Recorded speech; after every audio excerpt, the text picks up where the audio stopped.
What's up everyone and welcome back. Today's a good day, and today's a good day because we're finally going to get started on my 1995 M3. Let's take a look at this thing.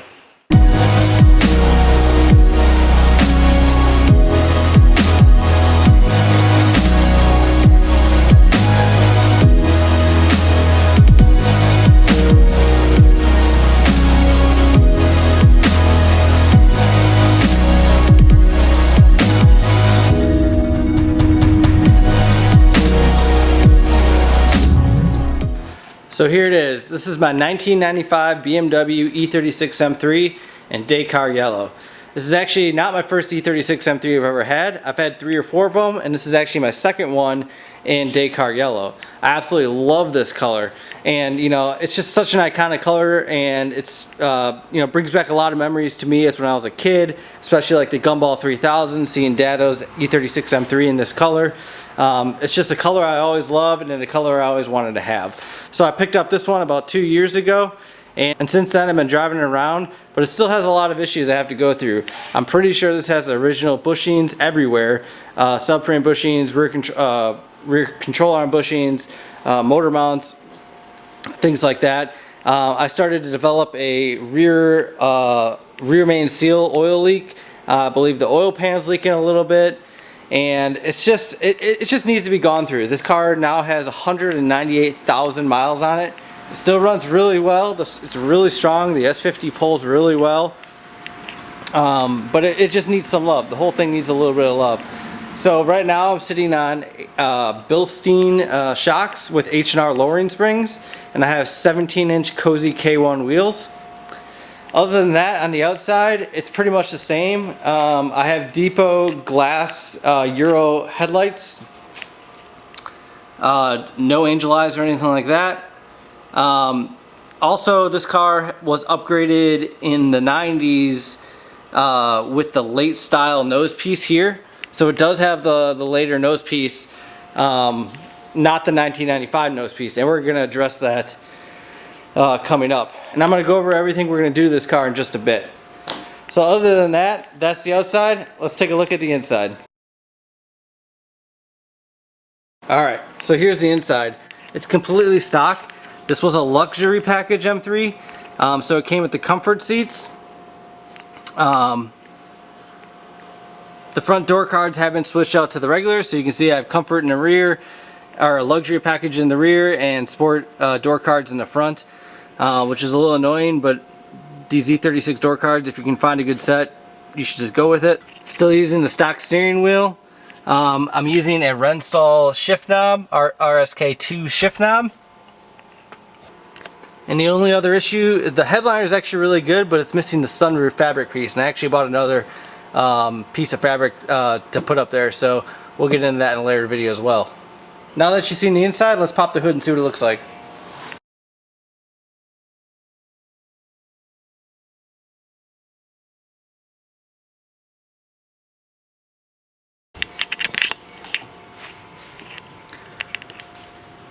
Okay, so here it is. Under the hood is a completely stock S50 engine. I do have a K&N cold air intake and HID 5000K headlights. Other than that, the car is completely stock under here. So it's a good base for us to go through this car and fix what we need to and upgrade what we need to. Alright, let's get into what we're going to be doing to this car. So let's go over the plans for this M3. I said I had this car for about 2 years, and I absolutely love this car.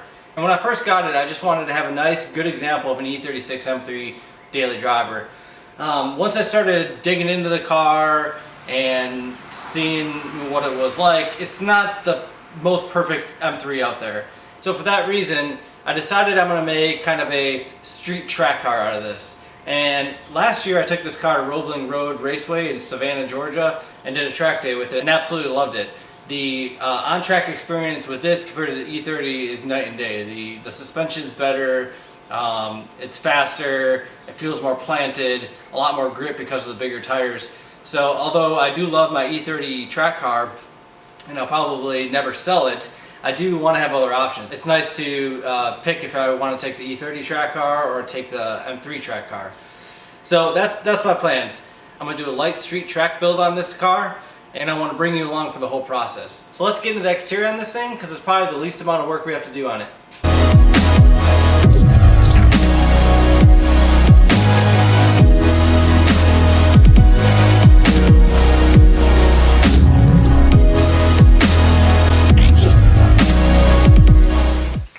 Okay, so as far as the exterior, the paint's pretty good. I'm not really going to touch the paint at all.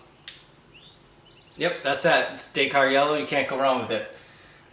Second, I'm going to convert back to the 95 nose piece. I've always been a huge fan of the 95 grills. I never really liked the facelifted 96 to 99 grills. So when I bought the car, I was a little upset that it was switched over. But I'm going to be converting back to the 95 nose piece to put the 95 grills back on. Then I'm going to do an LTW wing. I'm probably not going to be able to afford a real one, obviously, so I'm just going to get an eBay replica. And since this is going to be like a track car kind of thing, I'm really not too worried about the fitment being perfect or anything like that. And lastly, I'm going to do a new lower spoiler on it. So right now I have the GT2 style kind of winglets on the side, but I think I'm going to do a bigger spoiler on the bottom. I don't know. Let me know what you think in the comments below, but I think this is the route I'm going to go. Okay, now let's talk about the interior.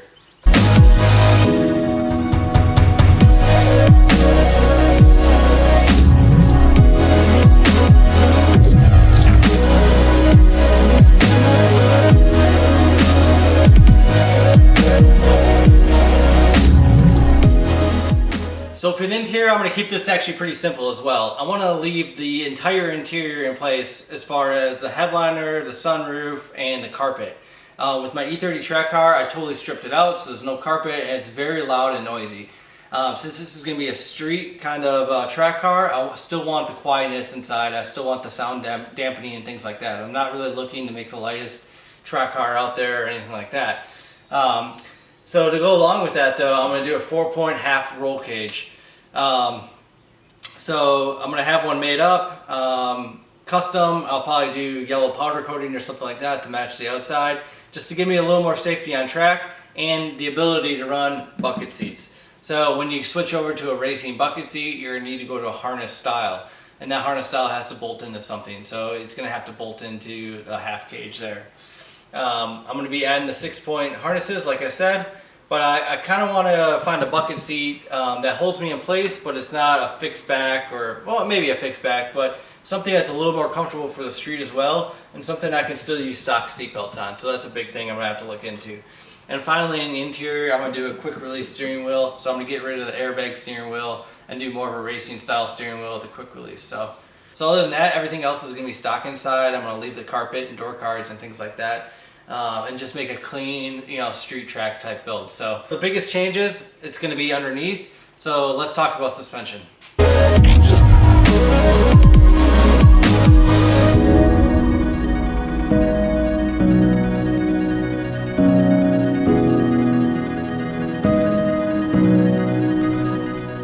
For the suspension, I'm going to get rid of those Bilstein shocks with H&R springs and go with BC Racing BR coilovers. I've used these in the past, and although they're not like the highest end coilover, it is something that's obtainable, especially for you guys out there. It's not a $2,500 coilover or something like that. Usually can pick them up for $900 to $1,000, and it's a pretty good coilover for the money, and it should be good for on track. As far as the bushings go, I'm going to be putting RevShift polyurethane 95A bushings everywhere. These are the green bushings. So I'm going to be doing differential bushings, the rear trailing arm bushings, subframe bushings, front control arm bushings, the motor mounts and things like that, trans mounts.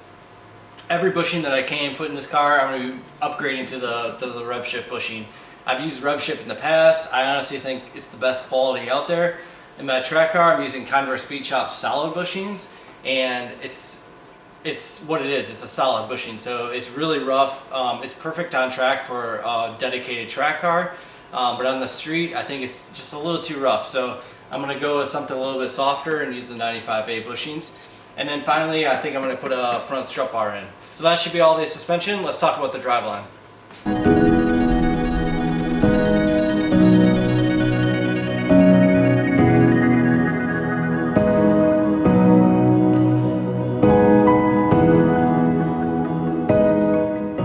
So for the driveline, I'm going to keep it simple and just do maintenance upgrades for this. to get it back to what it was like, you know, 1995. So I'm going to go ahead and replace the flex disc or Guibo and the center support bearing.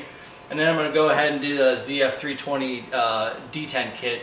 So this transmission already has a problem with the 5th gear lean, where it doesn't automatically center back to neutral. I also did the ZF D10 kit in my track car, and I absolutely love it. It literally feels like a brand new transmission.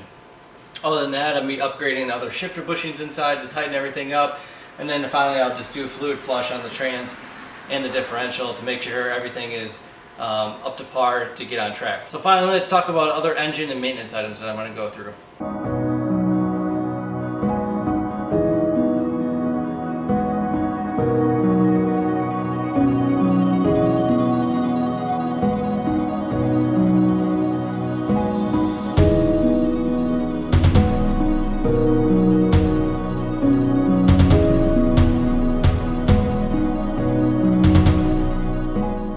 So for the engine and maintenance items, I'm going to keep the engine as is for now.